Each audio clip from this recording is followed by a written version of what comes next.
తెలంగాణలో తక్కువ ఫీజులతో high quality results ఇస్తున్న ఏకైక సంస్థ తిరుమల్ ఐఏఎస్ ఇన్స్టిట్యూట్. సంక్రాంతి సందర్భంగా దిల్ రాజు తన సొంతూరు నిజామాబాద్ లో నిర్వహించిన సంక్రాంతికి వస్తున్న ఈవెంట్ లో చేసిన వ్యాఖ్యలు పెద్ద వివాదానికి దారితీశాయి. స్టేజ్ పై మాట్లాడుతున్నప్పుడు ఆంధ్రాలో సినిమా అంటే వైబ్, కానీ ఇక్కడ మన వాళ్లకు కళ్ళు మటన్ అంటే వైబ్ అని చెప్పిన దిల్ రాజు వ్యాఖ్యలు తెలంగాణ ప్రజల్ని కించపరిచేలా ఉన్నాయంటూ సోషల్ మీడియాలో విమర్శలు వెలువెత్తాయి. ఈ వ్యాఖ్యలపై బీఆర్ఎస్ నాయకులు, దేశపతి శ్రీనివాస్ వంటి ప్రముఖులు సైతం దిల్ రాజుని విమర్శించారు.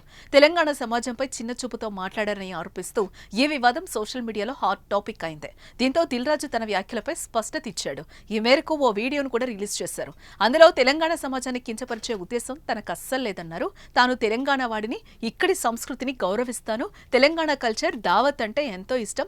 ఈవెంట్లోనూ దావత్ ని మిస్ అయ్యానని, తన 2 చిత్రాలు విడుదలైన తర్వాత ఇక్కడికొచ్చి దావత్ చేసుకుంటానని చెప్పాను. తన వ్యాఖ్యలు కొందరి మనోభావాలను దెబ్బతీశాయని తెలిసింది. వాళ్ల కోసం క్షమాపణలు కోరుతున్నానని వీడియోలో పేర్కొన్నాడు దిల్ రాజు.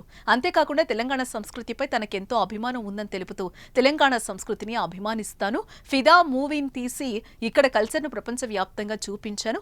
బలగన్ సినిమాను తీస్తే మా అందరినీ ఊరూరా ప్రశంసించారు. అలాంటి నేను తెలంగాణను ఎందుకు తక్కువ చేసి మాట్లాడుతానని ఎలా అనుకున్నారు? ఒకవేళ నా మాటల్లో ఏదైనా మిస్కమ్యూనికేషన్ జరుగుండి మీ మనోభావాలు దెబ్బతినుంటే నన్ను క్షమించండి అంటూ దిల్ రాజు వివరణిచ్చాడు. తెలంగాణ మన కల్చరు, మన దావత్తు నేను మిస్ అవుతున్నాను. సంక్రాంతికి 2 సినిమాలు రిలీజ్ అయ్యాక మన తెలంగాణ కల్చర్ దావత్ని నాకు చేసుకోవాలని ఉందని. సో మన కల్చర్ని అభిమానిస్తాను నేను. అదే అర్థం చేసుకోకుండా దాన్ని కొందరు సోషల్ మీడియాలో రాద్ధాంతం చేస్తున్నారని తెలిసింది. నిజంగా మీరందరూ ఆ మాట వల్ల ఏదైనా హర్ట్ అయి ఉంటే నన్ను క్షమించండి. ఎందుకంటే నా ఉద్దేశం అది కాదు.